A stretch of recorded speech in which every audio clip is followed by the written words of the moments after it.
At a national science fair, 13-year-old Jamal Williams unveils his project, the Sonorous Dynamo, an ingenious device designed to turn the chaotic hum of a city into clean energy. Despite its elegant concept, a condescending jury dismisses his invention as nothing more than a naive toy, publicly belittling his months of hard work. Just minutes after this crushing defeat, an offer from a famous tech company arrives, transforming his quiet hum of an idea into the first spark of a world-changing career.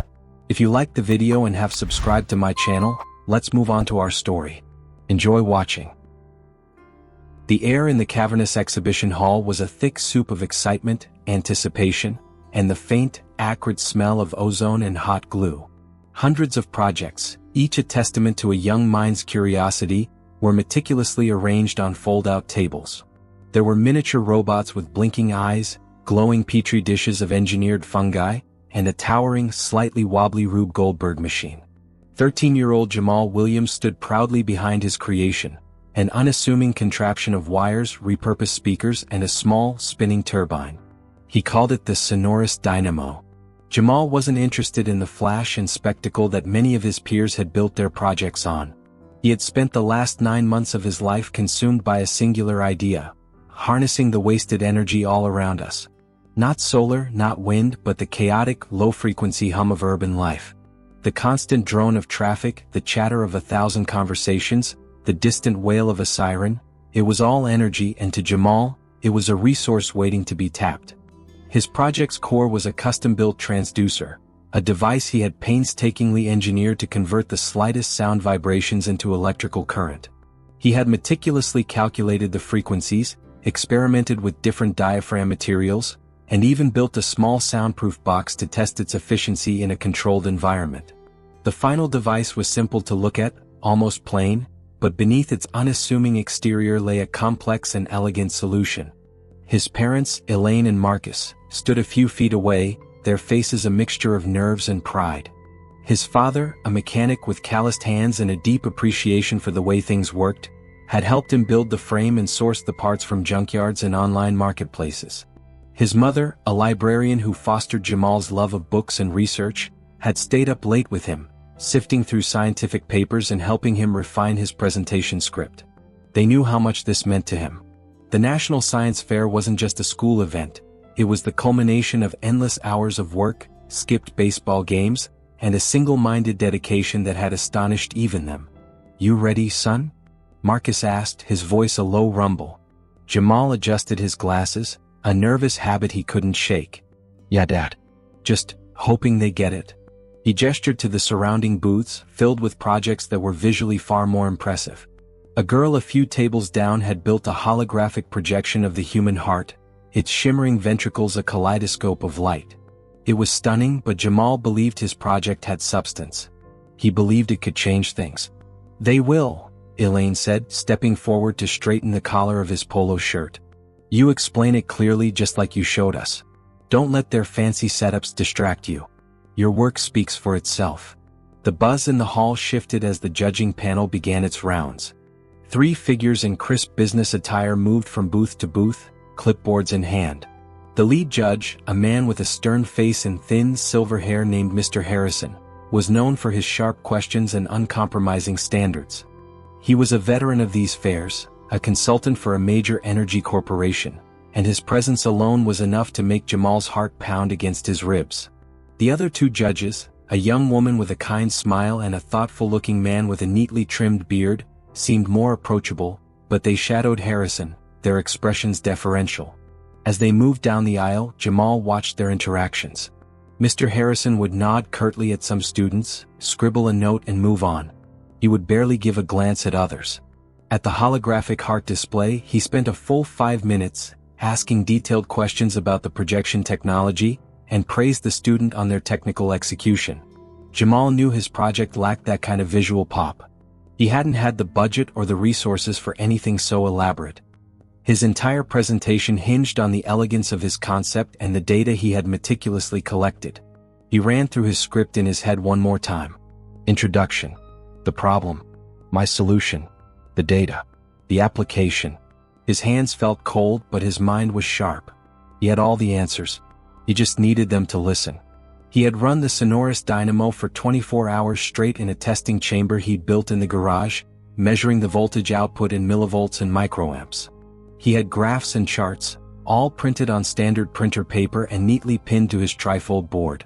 He'd even included a small phone charger to demonstrate the real-world application, showing how the sound of the hall itself could trickle-charge a device. He saw Mr. Harrison turn from the heart project and glance in his direction. The silver-haired judge's eyes lingered on the simple setup: the exposed wires, the plain black boxes, the handwritten labels. A flicker of what looked like disinterest crossed his face. The other two judges followed his gaze, and for a moment they seemed to hesitate. But Harrison's firm posture propelled them forward, and they began their slow, deliberate walk toward Jamal's booth. This was it. The moment he had worked for. The chance to show them that a big idea didn't need a big budget or flashy lights. He took a deep breath, straightened his shoulders, and smiled. He was ready. Mr. Harrison's presence was a vacuum of cool, calculated indifference. He stopped before Jamal's booth, his gaze sweeping over the simple trifold board and the small utilitarian device on the table. He didn't offer a smile or a greeting, simply a curt nod that seemed to demand immediate explanation. The other two judges lingered a half-step behind him, their gazes flitting between Jamal's nervous face and Harrison's impassive one. "What have you built here, son?" Harrison's voice was as sharp and sterile as a surgical instrument. It wasn't a question of genuine curiosity but a prompt to begin the inevitable process of evaluation. Jamal's throat felt dry, but he pushed past the fear. He took a deep, steadying breath and began his prepared speech. "This is the Sonorous Dynamo, sir. It's a device that converts ambient sound energy into usable electrical power. Think of it as a reverse speaker." He pointed to the heart of the device. "Inside this box is a custom-engineered transducer. It's designed to be highly sensitive to low-frequency sound vibrations, things like the hum of a city, traffic, even a crowd of people talking. These vibrations cause a piezoelectric crystal to flex, generating a small electrical current." He gestured to the graphs and charts on his board, his voice gaining confidence as he spoke about his work. "My data shows that even in a relatively quiet room, the device can generate a continuous output of microamps. And in a loud environment like a city street, that output increases significantly. The power is stored in a small lithium-ion battery here." He tapped the side of the battery pack. "It's not meant to power a house, but it could be used for low-power applications. Think small sensors, LED lights, or as a continuous charge for devices like a smartphone." He plugged in a charging cable to a phone on the table. The phone screen flickered to life, displaying a tiny lightning bolt icon next to the battery percentage.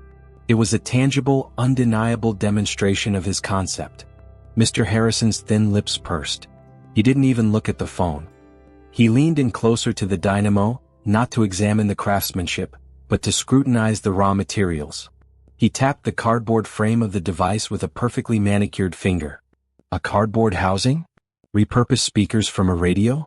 This looks less like an engineering project and more like a collection of salvaged parts." His tone was not critical but dismissive. It suggested that the project's humble appearance invalidated its entire premise. Jamal's heart sank. "The materials were chosen to be low cost, sir. The focus was on the efficiency of the transducer, not on the aesthetics of the casing." The other judges glanced at each other, one of them almost imperceptibly raising an eyebrow. They seemed to understand the logic, but Harrison ignored it. He folded his arms across his chest. "And this trickle of power, a few microamps? You've collected data on its output in a testing chamber. You have a few graphs. But what is this really? A novel toy? The amount of energy you are harnessing is so infinitesimally small, it's irrelevant. It has no practical application. Who would use this when a solar panel the size of a postage stamp would produce 100 times more power?" He punctuated the last sentence with a wave of his hand, as if swatting away a fly. "But sir, the application is different," Jamal insisted, his voice trembling slightly but his determination holding fast. "Solar panels require direct sunlight. This works in the dark. It works indoors. It works in the city where sound is a constant presence. It's a different kind of energy harvesting, not a replacement for solar, but a complement." Harrison let out a short, hollow laugh. It wasn't a sound of amusement, but of condescension. "A compliment? What Are we going to build cities of little sound collectors to power a single light bulb? The concept is academically interesting perhaps, but it is utterly naive from an engineering and business perspective. There is no scalability, no practical market. This is a science fair, son, not a philosophical thought experiment. He turned to the other judges. Notes on the presentation: conceptually ambitious, but lacks a viable application. Execution is unrefined. Poor materials choice. He made a quick, decisive scribble on his clipboard. He didn't look at Jamal again as he began to move away. Jamal stood frozen, the words hitting him with the force of a physical blow. Unrefined. No scalability. His parents, who had watched the entire exchange from a distance, began to move toward him. Marcus's jaw was tight with anger, and Elaine's eyes were filled with a pained sympathy. He felt his shoulders slump and a single hot tear threatened to spill over. He had poured his heart and soul into this, and it had been dismissed in less than 5 minutes. His Sonorous Dynamo, which he had seen as a seed of a revolution, was just a novel toy in the eyes of a professional. The other 2 judges gave Jamal a brief, apologetic smile as they followed Harrison down the aisle. The girl with the holographic heart glanced over, a flicker of concern on her face. Then they were gone. The silence left behind was deafening, far more impactful than the hum of the exhibition hall. Jamal stared at his project, now a monument to his failure. He was so consumed by the feeling of defeat that he didn't notice the man approaching his booth, a man with a friendly face, a warm smile and no clipboard. The man simply looked at the dynamo, his eyes gleaming with something that was not condescension, but genuine interest. Jamal stood motionless, the bitter taste of defeat thick on his tongue. He replayed Mr. Harrison's words in his mind, each one a fresh sting. Unrefined. No scalability. He was so lost in the swirling storm of his own disappointment that he didn't initially register the new presence at his booth. His parents had reached him, their silent, comforting presence a more potent balm than any words. Elaine gently placed a hand on his back, a simple gesture of support that broke through his haze of despair.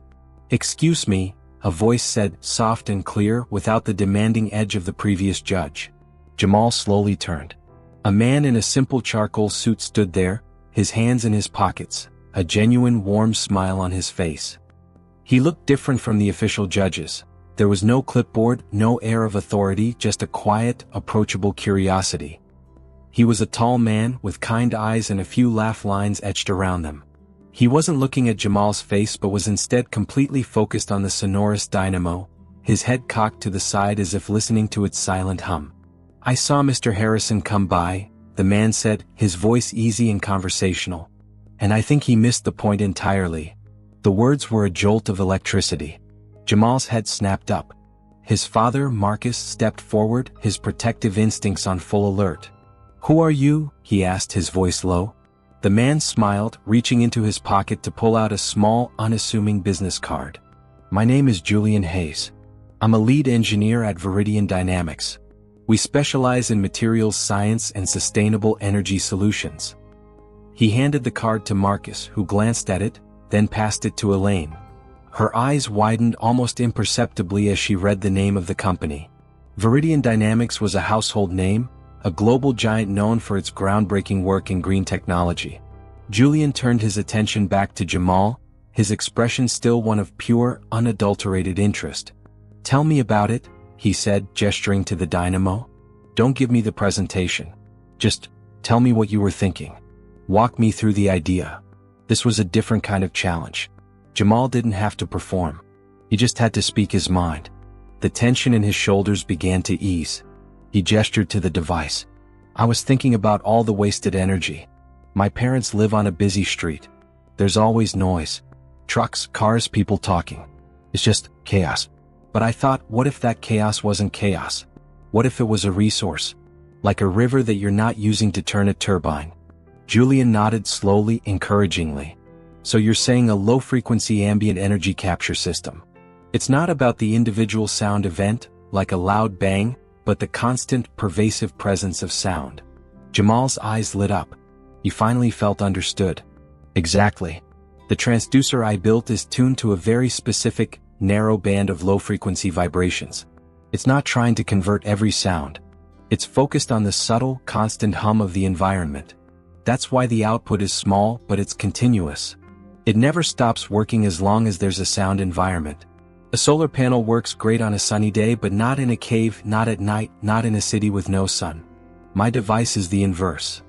Julian picked up the phone that was still plugged in and watched the tiny lightning bolt icon. He didn't mock it, he seemed to contemplate it. And you have data to back that up? Yes, Jamal said, pointing to his board. I ran it for a full day in my garage.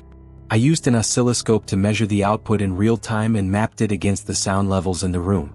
I had a low baseline from the refrigerator hum, and it would spike when my dad would start the car or when a neighbor was mowing the lawn. It's not a lot of power, but it's always there. Julian Hayes looked up from the phone and met Jamal's gaze. His smile returned, but this time it was different. It held a deep respect. That's brilliant, Jamal. You know, Mr. Harrison's right about one thing. This isn't a viable market product. Not yet. The solar panel is more efficient, sure. But his entire perspective is wrong. He's looking at the present. He's not looking at the future. He's looking at the output, not the potential. You've stumbled onto a new kind of power generation. It's not about power at scale, it's about distributed, passive, pervasive power. Think about the implications. Imagine this technology integrated into clothing, or into the walls of a building, or the casing of a smartphone, continuously charging it just by being in your pocket and moving around. Jamal was speechless. Julian Hayes wasn't just validating his idea. He was expanding on it, imagining its potential in a way no one else had. He was giving Jamal's dream a shape and a form. Julian leaned in slightly, his voice dropping to a near whisper. I came here today not as a judge but as a scout. Viridian Dynamics is always looking for new ideas, new perspectives. We had a team watching the judging, specifically instructed to look for projects that might not be conventional, that might get overlooked by those focused on traditional metrics. When Mr. Harrison dismissed your project, my team leader, watching from the sidelines, saw it as a sign that we had a potential winner. He paused, letting the words sink in. He then pulled a second card from his pocket, this one a more formal, heavier stock. He handed it to Elaine. Jamal, I'm authorized to make you an offer on behalf of Viridian Dynamics. We would like to acquire the rights to your Sonorous Dynamo project. But more than that, we would like to offer you a position as a paid intern in our R&D lab this summer. You would work directly with me and my team. We give you access to our materials science lab, our clean rooms, our engineers. We want to see what this novel toy can really do with the right resources. The entire world seemed to slow down.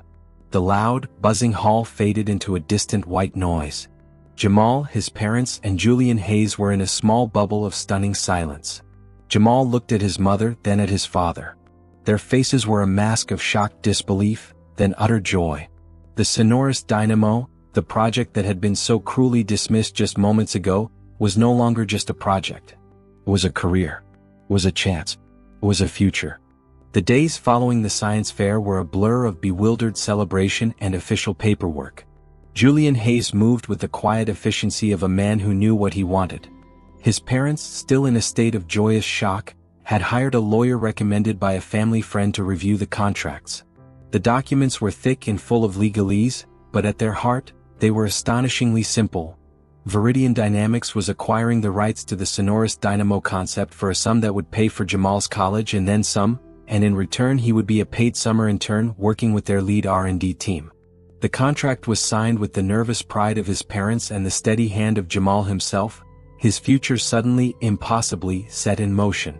The transition from his high school classroom to the polished, gleaming halls of Viridian Dynamics was like stepping into a science fiction movie. On his first day, his father drove him to the sprawling campus on the outskirts of the city. The buildings were modern structures of glass and steel, surrounded by manicured lawns and dotted with sleek, futuristic charging stations. They were a world away from the dusty, chaotic workshop in their garage. A security guard at the front gate, after a moment's consultation with a tablet, greeted Jamal by name and handed him a personalized security badge with his photo on it. He was met in the lobby by Julian Hayes, who was just as warm and unpretentious in this corporate environment as he had been at the science fair. "Welcome to the team, Jamal," Julian said with a genuine smile, shaking his hand firmly. "The R&D lab is on the 7th floor. The creative chaos floor, as we like to call it. He led Jamal through a labyrinth of hallways, past open-concept workspaces where engineers huddled over digital blueprints and massive screens displayed complex data models. The air was no longer thick with the smell of hot glue and ozone but was clean, cool, and carried a faint scent of coffee and something indefinably technological.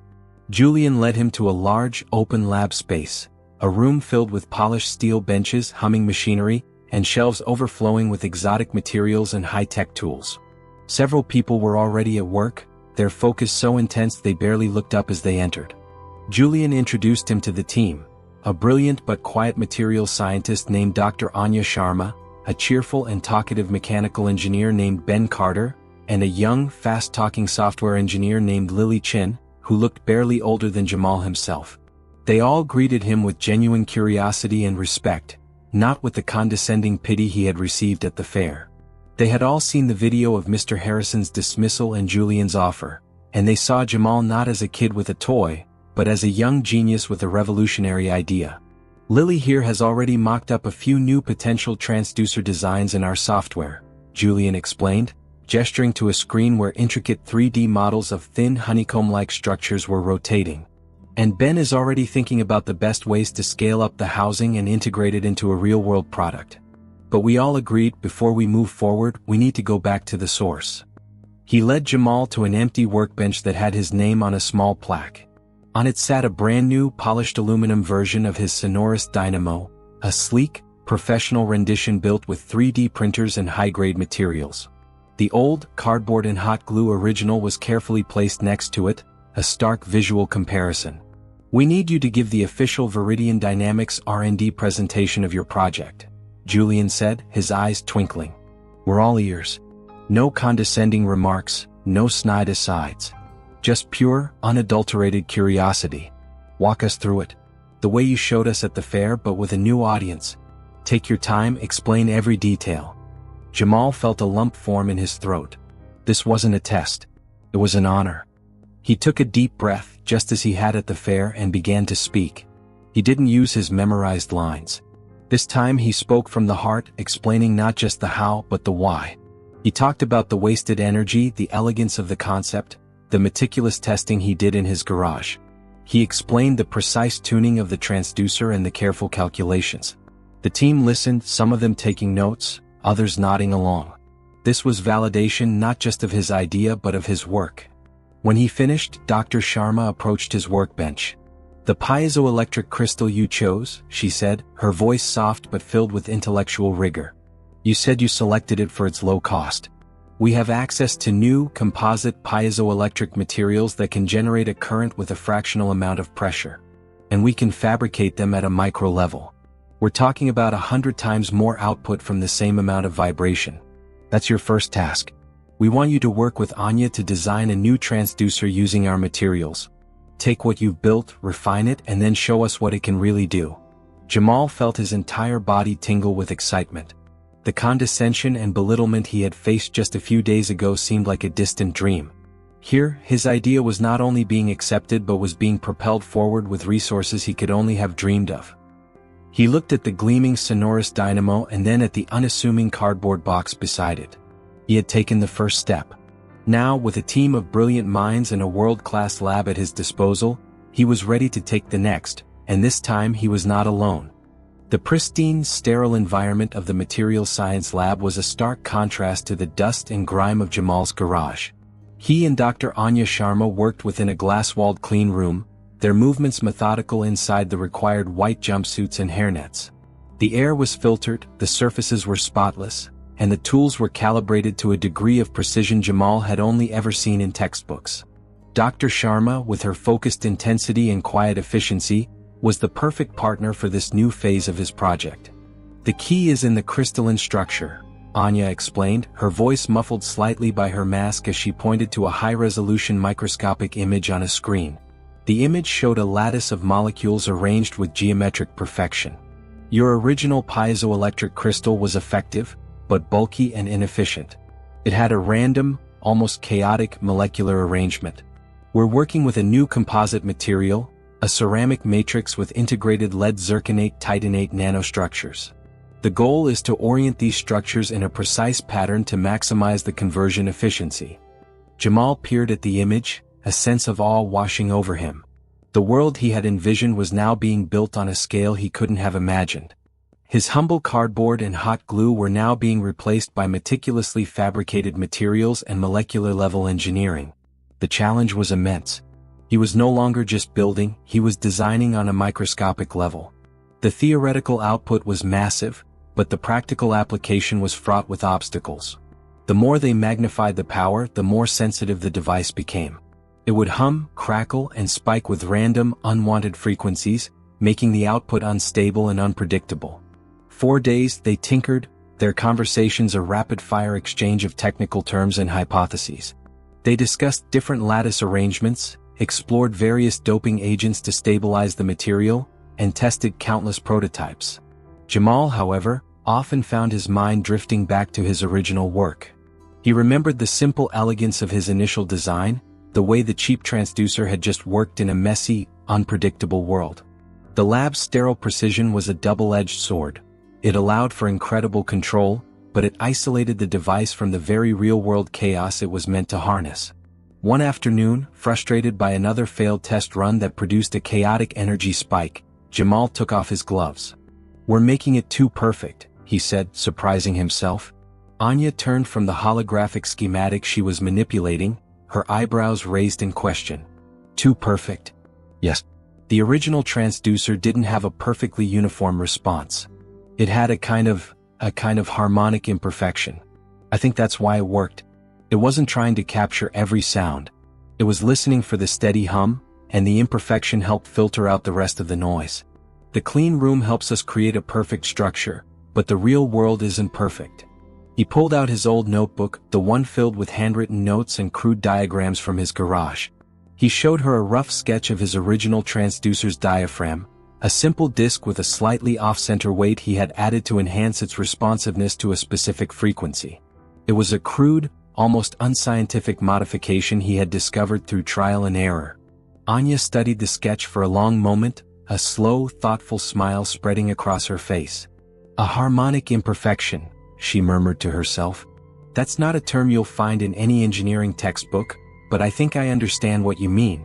You created a unique vibrational signature to filter the input." She then turned back to the schematics and, with a few expert swipes, modified the 3D model of the new transducer. She created a tiny, almost imperceptible imbalance in the arrangement of the nanostructures, a carefully designed flaw. It wasn't random, it was controlled chaos. The next test was revolutionary. When they exposed the new, flawed prototype to a simulated city hum, the output was not only significantly higher than the original, but it was also incredibly stable and clean. The device seemed to ignore the random noise, focusing only on the pervasive, low-frequency drone that Jamal had originally envisioned. It was the perfect fusion of Viridian's cutting-edge science and Jamal's intuitive, real-world ingenuity. Anya turned to him, her eyes shining with admiration. "You weren't just a kid with a toy, Jamal. You were an engineer. And you just solved our biggest problem. We can now scale this. We can integrate this into a functional product." Her words were the highest praise he could have received. Mr. Harrison's voice was now a distant echo. The quiet hum of the Sonorous Dynamo, so easily dismissed by one person, had now found its true, powerful voice. The success of the harmonically imperfect transducer sent a palpable jolt of energy through the Viridian Dynamics R&D lab. The data from the latest test runs was displayed on massive wall screens, showing a clean, stable power curve that was an order of magnitude higher than Jamal's original prototype. The team, Jamal, Anya, Ben, and Lily, stood in a huddle, their faces lit by the soft glow of the monitors, a shared sense of triumph hanging in the air. For the first time, the Sonorous Dynamo was no longer just an experiment, it was a viable technology. Julian Hayes walked into the lab, a rare, unrestrained smile on his face. "Congratulations, team," he said, his voice brimming with pride. "We got a real breakthrough here. The stability of the output is exactly what we needed to move forward. The question is no longer if, but what." He gathered them around a central table. A new holographic schematic shimmered into existence above the surface, a detailed 3D rendering of the new microscale transducer. "We have an incredible technology on our hands. It's small, it's efficient, and it works anywhere there's ambient sound. But for it to be more than just a proof of concept, we need to apply it to a real-world problem. What's our first product? Lily, the software engineer, was the first to speak up. We could integrate it into smartphone casings. It could provide a constant trickle charge, extending battery life by hours. Ben, the mechanical engineer, gestured enthusiastically. Or what about a building? We could embed these into the walls of new construction. The constant vibration from people, HVAC systems, everything, it could power low-level sensors, emergency lights, even smart locks. These were good ideas, but they felt too large-scale for a first launch. They lacked the kind of immediate, tangible impact Julian was looking for. He looked at Jamal, who had been quiet, thinking. What about something that needs power where it's hardest to get it? Jamal suggested, his eyes focused on the holographic display. And something that helps people. He remembered the constant drone of his street, the city air he breathed every day. What about an air quality sensor? In a busy city, you can't put a solar panel on every street corner. And running cables would be a nightmare. But you need to monitor the air where the pollution is the worst. At the busiest intersections in the middle of a traffic jam. The room went silent. The simplicity and brilliance of the idea hit them all at once. An air quality sensor needed very little power, just enough to run the sensor and transmit a data signal. A sonorous dynamo embedded within the device could power it indefinitely, using the very source of the pollution, the traffic noise, to sustain itself. It was the ultimate closed-loop system, a kind of poetic justice. Julian's smile returned, broader than before. He looked at the team. That's it. That's our first mission. We'll design a fully autonomous, self-powered air quality monitor. We can scatter them all over major urban centers. It's a product that solves a real problem, and it perfectly showcases the revolutionary nature of this technology. He turned to Jamal. Jamal, you've been the visionary since day one. We want you to lead the integration of the transducer into the final product. You'll work with Ben to design the housing and with Lily to ensure the sensor and transmitter are powered efficiently. The idea of being in charge was exhilarating and slightly terrifying. Jamal had designed a prototype, but now he was responsible for an entire product. This wasn't a school project anymore. This was a real world-changing endeavor. He looked at his team members, his mentors, who were now looking at him not as their junior, but as their leader on this specific task. He felt a surge of confidence. He had come to Viridian to build on his idea. Now he had the chance to bring it to life, to let the city's constant whisper finally be heard, and to turn its chaos into a tool for a healthier future. With a clear mission in sight, the R&D lab transformed from a space of theoretical exploration into a bustling workshop of focused product development. The casual, collaborative atmosphere remained, but it was now underscored by a sense of urgency. Jamal, surprisingly comfortable in his new role, took to leading the project with a natural confidence that belied his age. He convened daily stand-up meetings, sketched out ideas on the lab's digital whiteboards, and became the central point of contact for the 3 specialists on his team.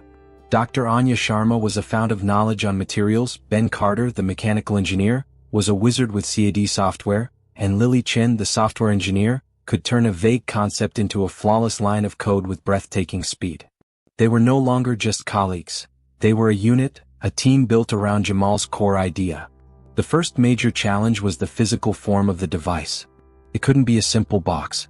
It had to be a robust, weather-resistant casing that could withstand the elements, yet be acoustically permeable enough to allow the low-frequency sound waves to reach the transducer. Ben and Jamal spent hours hunched over Ben's station, watching 3D models of potential housings rotate on the screen. If we make the casing too thick, we dampen the vibrations, Ben explained, pointing to a cross-section of a prototype. But if we make it too thin, the electronics inside are vulnerable to rain and humidity. Jamal had an idea born not from textbooks but from his garage. He remembered how he had used the natural resonance of a repurposed speaker cone to amplify sound. What if the casing itself is a part of the transducer? He suggested. Instead of just housing it, the shell could be designed to capture and channel the vibrations. Like a megaphone but in reverse. He pulled up a rough sketch on the whiteboard, showing a conch shell-like design that would spiral inward, directing the sound waves to a central point where the transducer would be mounted. Ben's eyes widened. That's a brilliantly simple idea. We could 3D print it from a specific polymer with a low durometer rating. It would be durable and flexible enough to vibrate with the sound waves, and we could seal the inner compartment with a separate, rigid, waterproof material. This was the first significant step toward a functional product. The design was elegant, combining form and function in a way that the team hadn't initially considered. It wasn't just a container for the technology, it was an integral part of it. With the physical design underway, Jamal shifted his focus to the heart of the operation, the electronics. Lily and he faced the immense challenge of power management. The continuous output of the transducer, while stable, was still a mere trickle of power, measured in milliwatts. The air quality sensor and a basic wireless transmitter would require periodic bursts of power to operate. If the consumption outpaced the generation, the device would fail. The sensor needs to ping for data and transmit to the network once every 5 minutes, Lily explained, showing him a power consumption graph. Each transmission is a power spike. We need a way to store that trickle charge and release it as a burst. Jamal thought back to his initial, simple setup. He had used a small lithium-ion battery he'd salvaged from an old toy. Here they had access to state-of-the-art supercapacitors and advanced microcontrollers. The solution was a hybrid power system. A small, high-capacity supercapacitor would act as a buffer, storing the continuous charge from the transducer and discharging it in a quick, powerful burst to run the sensor and transmitter.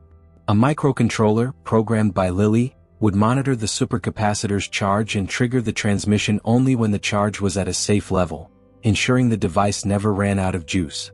The process was a meticulous dance of design, simulation, and iteration. They built multiple prototypes, each one with a tiny flaw. One housing dampened the sound too much, another's power management system was unstable, and one prototype's transmitter would fail after a few hours of operation. But with each failure they learned something new.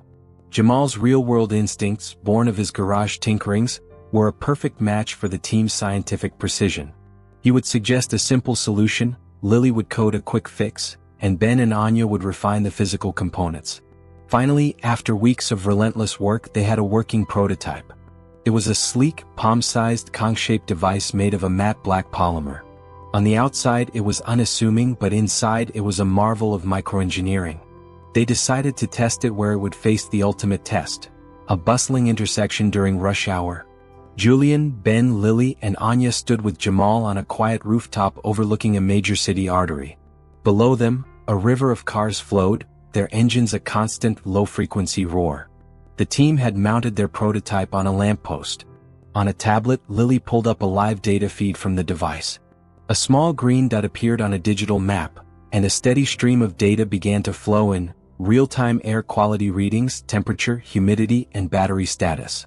The battery level, after an initial draw, was holding steady, and the power generation graph showed a perfectly stable curve, with small, imperceptible peaks that coincided with the sensor's transmissions.